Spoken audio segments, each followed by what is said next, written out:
आप सुन रहे हैं RPR रिकॉर्डिंग स्टूडियो की धमाकेदार प्रस्तुति।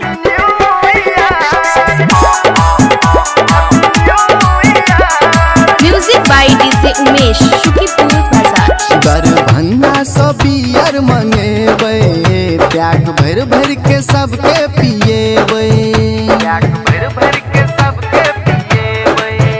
दरभंगा सो बियर मंगेबे, त्याग भर भर के सबके पिएबे। बजते डीजे पे गाना करते कियो नहीं माना, बजते डीजे पे गाना करते कियो नहीं माना। दूर भजेत दिले के डर।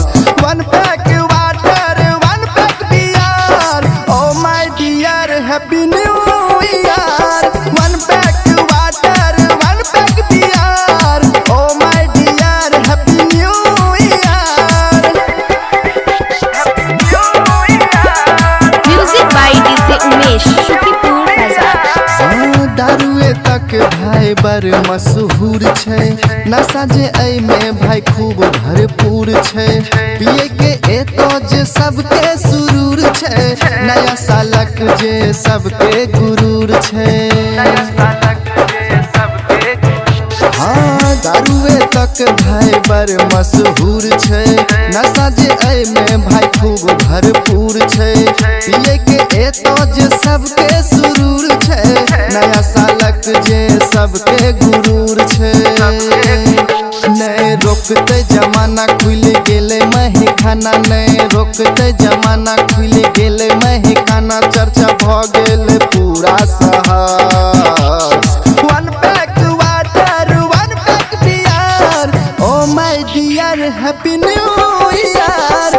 One pack water, one pack beer, oh my dear happy new year. Music by DJ Umesh, Shukipur बाजार। दूर शहर सो एलै सब यार रे, सबसे मिल के बटबै जे प्यार रे। अजित ओबराय करते पार्टी के जुगार रे, शिव शंकर देते टाका 1000 रे। हाँ, दूर शहर से एलै सब यार रे, सबसे मिल के बटबै जे प्यार रे।